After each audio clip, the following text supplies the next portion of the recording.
तो एक बार फिर से वायरल टॉपिक चला गया कल्लू के पास खेसारी लाल यादव से निकलकर। आखिर में क्या बोल रहा हूँ इसके लिए आप लोग बने रहिए वीडियो के लास्ट तक। मैं हूँ रविंद्र और आप लोग देख रहे हैं रविंद्र टाइम्स। 35 मिनट पहले एक पोस्ट आता है अखिलेश कश्यप का और उस पोस्ट में लिखा रहता है खेलेगा फ्री फायर।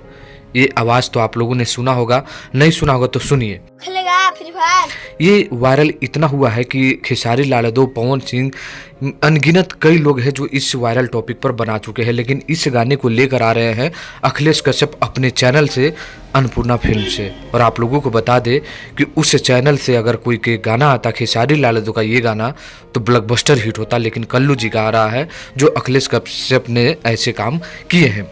चलिए एक और गाना आप लोगों के बीच ग्लोबल म्यूजिक जंक्शन से खेसारी लाल यादव का आया हुआ है, उसको आप लोग सुनिएगा।